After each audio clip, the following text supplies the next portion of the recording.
But the one thing that's changed for Prince Harry in 2 years, you think about it, he got married to an American. And he had a child. Yes. And if there's one thing we can all agree on at this table is like when you have a child, things change. Yes. Things that you're willing to put up with, things that you are willing to just do day in, day out, you don't do it anymore. Because you care about something so much more than you care about yourself. You care about your child. You want to give them the best life you possibly can. So that's why I say, I know some people are saying it's all Meghan's fault. I'm not buying that. No. I actually say, good for you guys. If this is what you have to do for yourself and for your family, then make that decision. Then you do it. Speak on it. Welcome to the Sussex Ambassador channel. Do remember to subscribe for more insightful content. We turn our attention today to Ashley Hansen's recent critique of Kate Middleton and King Charles. Their silence in the face of the media bullying directed towards Meghan Markle has not gone unnoticed, and certainly not unchallenged. Yet let's be unequivocal. The royal family's silence isn't merely complicity, it's coordination. For almost a decade, the UK media has launched an unceasing smear campaign against Meghan and Harry. And it's important to understand that this onslaught hasn't been a rogue operation. Rather, it has always been orchestrated at the behest of the monarchy itself. The royal family had every opportunity to shield Meghan from this storm of racism, misogyny, and outright lies. Yet they conspicuously chose to do nothing. Instead, they merely stood by, watched, and in many cases, fanned the flames. They leaked information, fueling the tabloids that exist solely to tear Meghan down. Their behavior was not a passive abandonment, but an active contribution to the abuse. Consider the so-called left-behind Windsors. They have no qualms stepping in to defend themselves when it suits them, but when it comes to Meghan, their silence is deafening. This is the same institution that has gone to great lengths to shield others from scrutiny, yet they allowed Meghan to be torn apart daily.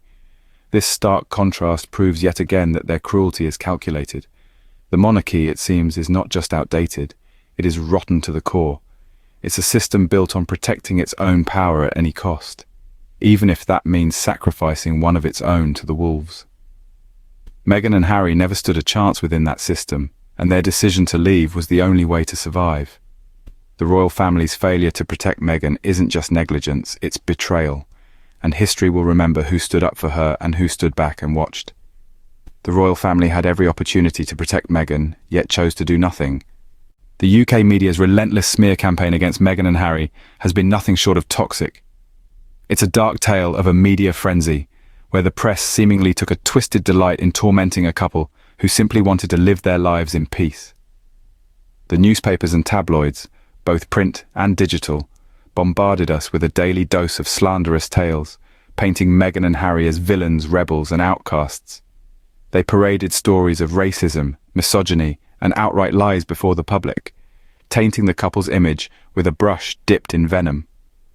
They spun tales of Meghan's supposed difficult behavior, of Harry's rebellious nature, of rifts within the family. They painted Meghan as the other, the outsider, the black sheep, quite literally. The racist undertones in their stories were not just subtle but glaringly evident. And what did the royal family do amidst this media onslaught? They stood by and watched. Worse, they fed the fire, adding fuel to the tabloid frenzy. They leaked information, they remained silent when they should have spoken up, and they allowed Meghan and Harry to be thrown to the wolves. The royal family, the supposed protectors of their own, turned their backs when their support was needed the most. They allowed the media to tear Meghan apart, to vilify Harry, to rip their lives to shreds. They stood by while the couple faced the brunt of the media's wrath, their silence echoing louder than any words could. The royal family didn't just stand idly by, they were complicit in the abuse. They didn't just turn a blind eye, they actively participated in the media smear campaign. They didn't just abandon Meghan and Harry, they betrayed them. The royal family didn't just abandon Meghan, they actively contributed to the abuse. Opening, the so-called left-behind Windsors have shown time and again their propensity for self-defense.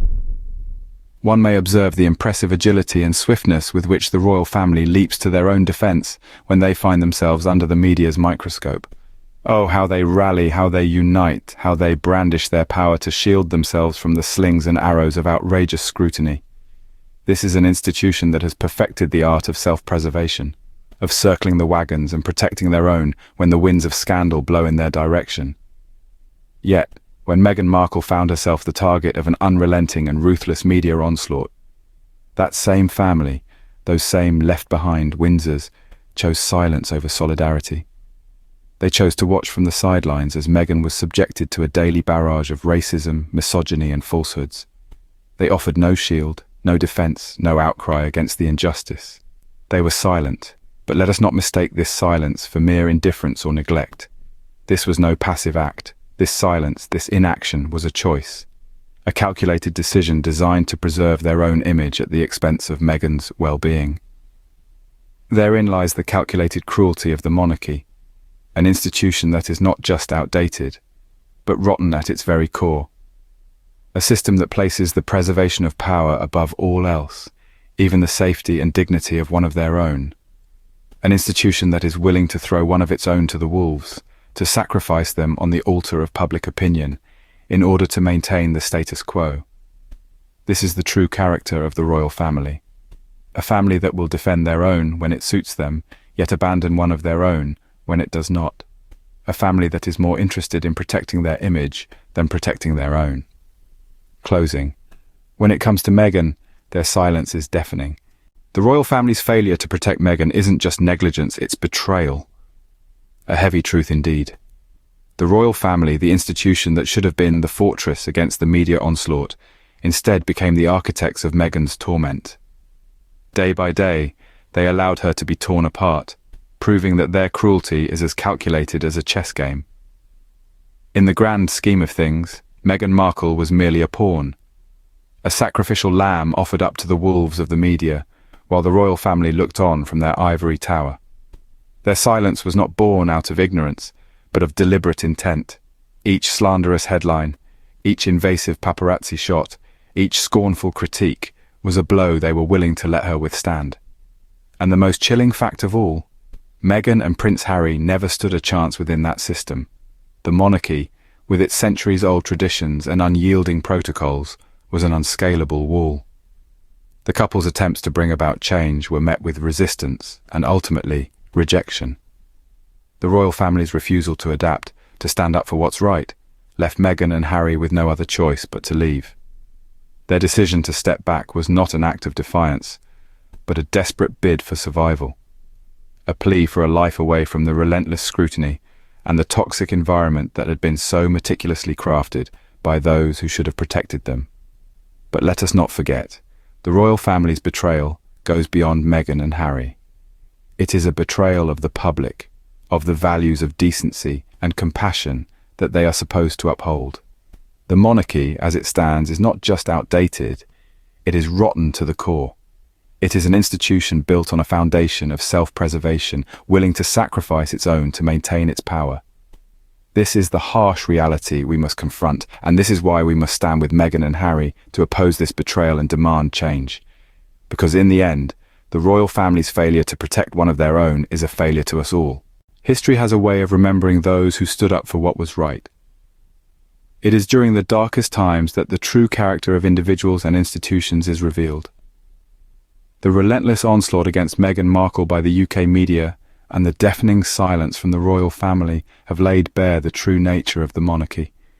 It's a system that is not just outdated, but rotten to the core, built on protecting its own power at all costs.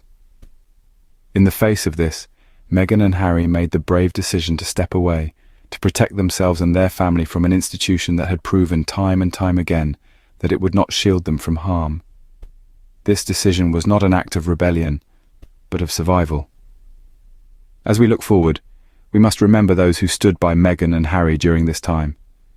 Those who recognized the toxicity of the situation and chose to speak out against it. Those who saw through the veil of supposed royal propriety and called out the cruelty for what it was.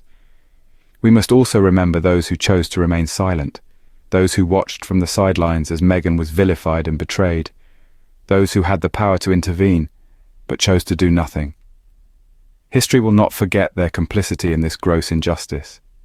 But let's not just remember, let's take action. Let's stand against the toxicity of the UK media and the complicity of the royal family. Let's demand better treatment for all individuals, regardless of their status or background. Let's challenge the institutions that perpetuate harm and refuse to change. It's time for us to decide what side of history we want to be on. Will we be those who stood up for what was right? Or will we be those who stood back and watched? Thank you for watching and engaging with this discussion. Remember to subscribe, like and share. Goodbye from Sussex Ambassador.